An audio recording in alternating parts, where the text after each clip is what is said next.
Hello student, welcome to my channel study choice centre. आज की इस नए वीडियो में हम लोग अध्ययन करने वाले हैं क्लास 12 का बायोलॉजी का पहला चैप्टर जीवों में जनन। तो इस अध्याय में हम लोग बायोलॉजी के बारे में बेसिक जानकारी इकट्ठा करेंगे। इससे पहले यदि आप हमारे चैनल पर पहली बार विजिट किए हैं तो चैनल को सब्सक्राइब कर बेल आइकन को जरूर ऑन कर ले ताकि आने वाले वीडियो का नोटिफिकेशन आपके पास जल्द जा सके। और इससे पहले यदि आप हमारा नोट्स परचेज करना चाहते हैं, ठीक, तो हमको 87 57 29 39 71 पर आप लोग मैसेज कर सकते हैं। ठीक, आपको कुछ पैसे में ये नोट्स प्रोवाइड कर दिया जाएगा। ठीक, आइए देखते हैं कि जीव विज्ञान की परिभाषा क्या है और इसका बेसिक जानकारी है क्या। देखिए, सबसे पहले हम लोग जानेंगे कि जीव विज्ञान हमारा टॉपिक है। आप लोग कॉपी में टॉपिक डालते चलिए और नोट्स बनाते चलिए। जीव विज्ञान यानी कि अंग्रेजी में बोलते हैं इसको बायोलॉजी। विज्ञान की वह शाखा, यानी कि जीव विज्ञान जो है एक विज्ञान की शाखा है। तो विज्ञान की वह शाखा जिसमें जीवधारियों का अध्ययन किया जाता है उसे जीव विज्ञान कहते हैं। अर्थात यानी कि विज्ञान की वह शाखा जिसमें जीवधारियों का अध्ययन किया जाता है उसे जीव विज्ञान कहते हैं, यानी कि बायोलॉजी कहते हैं। इस विज्ञान में जीवों की संरचना यानी कि उसका स्ट्रक्चर कैसा है, उसके स्ट्रक्चर के बारे में जानते हैं, उसका कार्य क्या है, उनके विकास एवं उनके वर्गीकरण के बारे में अध्ययन किया जाता है। जीव विज्ञान के अंतर्गत जीवों की संरचना, कार्यों, विकास एवं उनके वर्गीकरण के बारे में अध्ययन किया जाता है। आगे समझते हैं कि बायोलॉजी शब्द जो है, बायोलॉजी मुख्यतः दो शब्दों से मिलकर बना है। कितने शब्दों से मिलकर बना है? दो शब्दों से मिलकर बना है। बायोस प्लस में लोगोस है, जिसमें बायोस का अर्थ है जीवन यानी कि लाइफ, तथा लोगोस का अर्थ है अध्ययन यानी कि स्टडी। ठीक, इस प्रकार जीव विज्ञान में मुख्य रूप से सजीवों का अध्ययन किया जाता है। ध्यान देने वाली बात यहाँ पे है कि जीव विज्ञान में हम लोग किसका अध्ययन करते हैं? सजीवों का अध्ययन किया जाता है। ठीक, अगला तीर का निशान है कि जीव विज्ञान का अर्थ है, जीव विज्ञान का अर्थ है जीवन का अध्ययन। क्या है? जीवन का अध्ययन ही क्या है? जीव विज्ञान का अर्थ है। आगे समझते हैं जीव विज्ञान शब्द का प्रयोग सर्वप्रथम किसने किया था? तो जीव विज्ञान शब्द का सर्वप्रथम प्रयोग फ्रांसीसी वैज्ञानिक लेमार्क, कौन थे? लेमार्क, तथा जर्मन वैज्ञानिक ट्रेविरेनस ने सन 1802 ईस्वी में किया था। तो ये आपका जीके का प्रश्न बन सकता है कि जीव विज्ञान शब्द का प्रयोग सर्वप्रथम किसने किया था? तो फ्रांसीसी वैज्ञानिक लेमार्क तथा जर्मन वैज्ञानिक ट्रेविरेनस ने सन 1802 ईस्वी में किया था। सबसे पहले यही किए थे जीव विज्ञान शब्द का प्रयोग। आगे समझते हैं कि जीव विज्ञान का जनक यानी कि फादर ऑफ बायोलॉजी कौन है? तो जीव विज्ञान का जनक अरस्तु को माना जाता है। किसको माना जाता है? अरस्तु को माना जाता है, क्योंकि जीव विज्ञान का एक क्रमबद्ध ज्ञान के रूप में विकास अरस्तु यानी कि एरिस्टोटल के काल में ही हुआ था। यानी कि अरस्तु के काल में ही जीव विज्ञान का एक क्रमबद्ध विकास हुआ, इसलिए हम लोग अरस्तु को जीव विज्ञान का पिता कहते हैं। ठीक, और आगे समझते हैं। आगे देखिए, इन्होंने सर्वप्रथम इन्होंने पौधों एवं जंतुओं के जीवन के विभिन्न पक्षों के विषय में अपने विचार प्रकट किए। कौन किए थे? यानी कि अरस्तु ने ही सर्वप्रथम पौधे एवं जंतुओं के जीवन के विभिन्न पक्षों के विषय में अपने विचार प्रकट किए। ठीक, इसलिए भी उनको क्या कहा गया? जीव विज्ञान का पिता कहा गया। यानी कि जीव विज्ञान के जनक कौन हुए? तो अरस्तु ही हुए। आगे समझते हैं। आगे है कि भ्रूण विज्ञान यानी कि एम्ब्रियोलॉजी का जनक अरस्तु को ही कहा जाता है। अरस्तु को ही माना जाता है या कहते हैं। यानी कि भ्रूण विज्ञान यानी कि एम्ब्रियोलॉजी इसको बोलते हैं अंग्रेजी में। तो यह भी अच्छा सा प्रश्न है जीके का कि भ्रूण विज्ञान के जनक कौन है? तो अरस्तु ही हैं। जीव विज्ञान के जनक कौन है? तो जीव विज्ञान के जनक भी अरस्तु ही हैं। एक और विज्ञान के जनक हैं जिसको बोलते हैं हम लोग जूलॉजी, यानी कि जंतु विज्ञान के भी जनक कौन है? जंतु विज्ञान के भी जनक कौन है? तो अरस्तु ही है। तो ये तीन विज्ञान के जनक हैं। तो एक नाम से हम लोग 3 जीके याद कर सकते हैं। ये किसके किसके जनक हैं? तो बायोलॉजी के जनक हैं और एम्ब्रियोलॉजी के जनक हैं और जूलॉजी के भी जनक कौन है? एरिस्टोटल ही है। आगे समझते हैं। आगे हमारा है कि अध्ययन की सुविधा के लिए, बायोलॉजी को अध्ययन की सुविधा के लिए जीव विज्ञान को 2 वर्गों में बांटा गया है। कितने वर्गों में बांटा गया है दोस्तों? 2 वर्गों में बांटा गया है। जंतु विज्ञान जिसको हम लोग बोलते हैं जूलॉजी। देखिए, जूलॉजी शब्द ग्रीक भाषा, कौन सी भाषा का? ग्रीक भाषा की 2 शब्दों से मिलकर बना है। कौन कौन शब्दों से मिलकर बना है?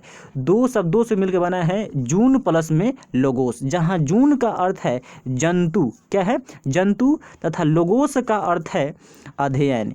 इस प्रकार हम लोग बोल सकते हैं कि जीव विज्ञान की वह शाखा जिसके अंतर्गत हम लोग जंतुओं के बारे में अध्ययन करते हैं और उनकी क्रिया विधि तथा उनके क्रिया विधि का भी अध्ययन किया जाता है, उन्हें हम लोग क्या बोलते हैं? जंतु विज्ञान कहते हैं।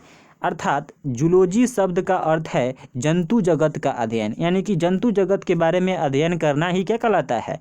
जूलॉजी कहलाता है या जीव विज्ञान जंतु विज्ञान कहलाता है। सॉरी, आगे समझते हैं। आगे हमारा है कि एरिस्टोटल ने हिस्टोरिया एनिमेलियम नामक एक पुस्तक लिखा, एनिमेलियम नामक एक पुस्तक लिखे, ठीक ना, जिसमें उन्होंने जंतुओं की रचना कैसी होगी, स्वभाव कैसा है, नेचर और जनन, ठीक ना, जंतुओं की रचना, स्वभाव और जनन आदि के बारे में वर्णन किया।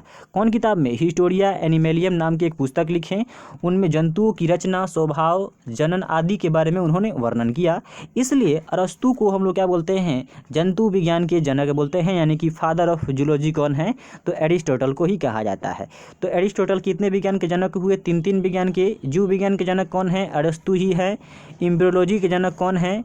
ठीक है, तो अरस्तु ही हैं। उसके बाद फादर ऑफ जूलॉजी कौन है? तो अरस्तु ही हैं। या तो तीन विज्ञान के जनक हैं, आपको याद कर लेना है अच्छी तरह से। आगे समझते हैं और साथ ही साथ अपने बुक में नोट करते चलिए, अपने नोटबुक में। अगला हमारा है 2 नंबर में है कि पादप विज्ञान, ठीक, यानी कि इसको बोलते हैं बॉटनी। वनस्पति विज्ञान ग्रीक भाषा के बोटाइन शब्द का हिंदी रूपांतरण है। बोटाइन शब्द का क्या है? हिंदी रूपांतरण है, जिसका अर्थ है बूटी या पादप, ठीक। बोटनी जो है वनस्पति विज्ञान ग्रीक भाषा के बोटाइन शब्द का हिंदी रूपांतरण है। क्या है? हिंदी का रूपांतरण किया गया है, जिसका अर्थ होता है बूटी या पादप। जीव विज्ञान की वह शाखा जिसके अंतर्गत पादपों की संरचना, क्या है? पादपों की संरचना तथा उनके विभिन्न जैविक क्रियाओं का अध्ययन किया जाता है, उसे वनस्पति विज्ञान कहते हैं। क्या बोलते हैं? जीव विज्ञान की वह शाखा जिसके अंतर्गत पादपों की संरचना तथा उनके विभिन्न जैविक क्रियाओं का अध्ययन किया जाता है, उसे वनस्पति विज्ञान कहते हैं। यहाँ तक कोई दिक्कत नहीं है, यहाँ तक आप लोग नोट करते चलिए। आगे समझते हैं। आगे हमारा है जंतु जगत का वर्गीकरण। तीर का निशान देकर लिखिए। जंतु जगत का वर्गीकरण उनके गुण, रूप और परिमाण के आधार पर सर्वप्रथम थियोफ्रेस्टस ने किया था। इसलिए फादर ऑफ बॉटनी को किसको माना जाता है? थियोफ्रेस्टस को ही माना जाता है। तो जंतु विज्ञान के जनक कौन हुए? अरस्तु हुए। पादप विज्ञान के जनक कौन हुए? तो थियोफ्रेस्टस हुए। आगे समझते हैं। जीव विज्ञान की अन्य शाखा भी है। अन्य शाखा है आपका सूक्ष्म जीव विज्ञान। कौन सी शाखा है? सूक्ष्म जीव विज्ञान, यानी कि विज्ञान की वह शाखा जिसमें सूक्ष्म जीवों का अध्ययन किया जाता है, उसे सूक्ष्म जीव विज्ञान कहते हैं। क्या बोले? इसको अंग्रेजी में बोलते हैं हम लोग माइक्रोबायोलॉजी। विज्ञान की वह शाखा जिसमें सूक्ष्म जीवों का अध्ययन किया जाता है, उसे सूक्ष्म जीव विज्ञान कहते हैं। आगे तीर का निशान दे के लिखना है। ये सबसे महत्वपूर्ण पॉइंट यही है कि एंटोनी वान लीवेनहोयक ने सर्वप्रथम स्वयं निर्मित सूक्ष्मदर्शी, यानी कि एंटोनी वान लीवेनहोयक ने सर्वप्रथम स्वयं निर्मित सूक्ष्मदर्शी से 1676 ईस्वी में जीवाणुओं को देखा था। कब देखा था? 1676 ईस्वी में जीवाणुओं को देखा था। साथ ही 1674 ईस्वी में सर्वप्रथम जीवित कोशिका का खोज समुद्र में सेवाल स्पाइरो का देखा, ठीक ना, स्पाइरोगाइरा का देखा। तो यहाँ थोड़ा सा कंफ्यूज होने वाला बात है कि ये स्वयं निर्मित सूक्ष्मदर्शी से जीवाणु को कब देख रहे हैं? तो 1676 में देख रहे हैं। उसके बाद सजीव कोशिका का खोज कब कर रहे हैं? तो 1674 ईस्वी में। तो सबसे पहले सजीव कोशिका का खोज किए हैं 1674 में। उसके बाद जो शैवाल वर्ग के स्पाइरोगाइरा था, ठीक ना, शैवाल वर्ग के स्पाइरोगाइरा था जो समुद्र में खोजे थे, ठीक ना। और इनके द्वारा देखा गया सबसे पहला सूक्ष्म जीव कौन था? जीवाणु का ही था। और जीवित कोशिका का खोज कब किए हैं? तो 1664 ईस्वी में किए हैं। उसके बाद आपका है ये कि जीवाणुओं को कब देखा? तो 1676 ईस्वी में इन्होंने देखा है सबसे पहले सर्वप्रथम। अगला हमारा टॉपिक है इसमें अध्याय 1 जीवों में जनन। क्या है? जीवों में जनन, रिप्रोडक्शन इन ऑर्गेनिज्म। तो यहाँ तक आप लोग नोट कर लीजिए। इसका वीडियो एक अलग से बनेगा क्योंकि यहाँ से हमारा मूल चैप्टर शुरू हो रहा है। अब तक हम बायोलॉजी के बेसिक जानकारी को जान पाएँ और अपने कॉपी में नोट कर पाएँ। ठीक, अगर वीडियो पसंद आया तो वीडियो को लाइक कर दीजिए, फटाफट अपने फ्रेंड के पास भी शेयर कर दीजिए और सब्सक्राइब करना ना भूलें। Thank you.